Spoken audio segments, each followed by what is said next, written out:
Kaugnay po ng pagtagas ng langis sa Cavite, nasa linya ng telepono si Rosario Mayor Nonong Ricafrente. Magandang hapon po, Mayor. Magandang hapon sa iyo, Mark. Sa ating mga tagapagkapanig nyo. Opo, Mayor, kamusta yung latest sa investigasyon? Alam na ho ba natin kung saan nanggagaling yung tagas ng langis? Sige, wala pang conclusive eh. Wala pang natabi na report ng Coast Guard, kundi yung palang mga tawag dito, matching ng sample ng nakuha mga crudo, diesel dito sa baybayin dagat.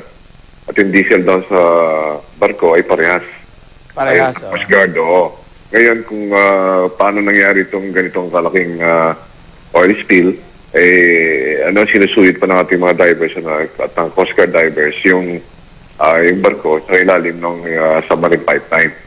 So wala pa tayong report, wala tayong masasabi pa sa ngayon. Pero nakausap na, Mayor, yung may-ari ng oil tanker para sa investigasyon din. Hindi ko pa personally nakausap. Yung mga kapitan ng barko, kahapon, ikausap ko, tinatawag namin sa munisipyo. At itinatanggi nila siyempre na kung nagaling. At malayo daw yung pinagmula ng oil spill sa barko nila. Pero yun, siyempre ang sasabihin nila. Pero ayan natin yung mga investigators natin mag-determine kung ano talaga ang saan nagmula itong oil spill na ito. Ano po ginagawa ngayon dyan sa lugar ninyo, sa dagat ninyo, para maiwasan yung, para ma-contain yung spill, para hindi na mas kumalat pa? So ngayon nga, ang ginagawa natin the recruitment, ibig sabihin, mga tao, kanya-kanyang sadok, nilalagay sa mga container, nilalagay sa mga drums, at sa mga wheelkits, yun ang aming plano na bilhin itong mga, hindi man bilhin, parang food forward gagamitin namin para malinis itong karagatan natin. Papalitan namin ng bigas at delata, itong mga bawat container ng gasolina na kanilang makukuha. Kasi hindi na makukontain ito, hindi man ordinary spill kasi hindi kagaya ng ordinary spill ng 2010 na contain ng boom eh. Kasi bunker fuel yung medyo malapot ito kasi mabilis eh. Mabilis ang pagkalat dahil magang diesel eh.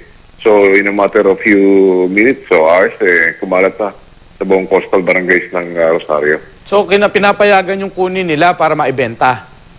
Oo, pero kailangan regulated na.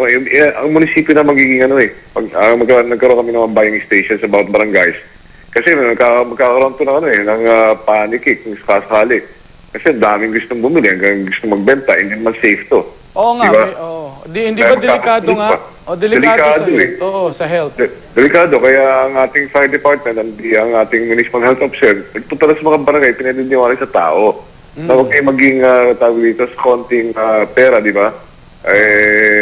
Maghahaman kayo, mag-stock kayo sa bahay, di ba? Lalong magiging sanay na sunog yan, mas maraming mapaperwisyo. Kaya ang munisipyo na mismo, inausap namin ng Petron, magpadala ng empty tanker, lahat ng mga makukuha ng munisipyo, magbibili, ilalagay namin doon sa tanker ng Petron at bahala ng Petron for disposal. So, para malinis, to prong to matitis ang dagat at mabigyan sila ng ayuda, munisipyo na magbibigay sila ng food forward para sa bagay nito. Kamusta ba, Mayor, dyan sa tabing dagat sa inyo sa Rosario? Malakas ba? Masangsang ba ang amoy? Paano ba ang sitwasyon ngayon dyan? Lalo pag tanghali, ganyan.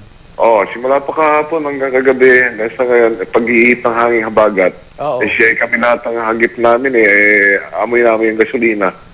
So, yung mga mahina ang baga, lalo yung mga bata, medyo nagkakaproblema. So, dinadala namin kagad sa laing init at sa hospital natin. Hindi naman kayo nagpapalikas ng mga malapit sa dagat, lalo yung mga may respiratory illness? Dinidetermine pa ng ating health officer, tatawag lang, kakausap ko lang, at tinatanong ako ano yung evacuation center namin para sa mga mahina yung sistema.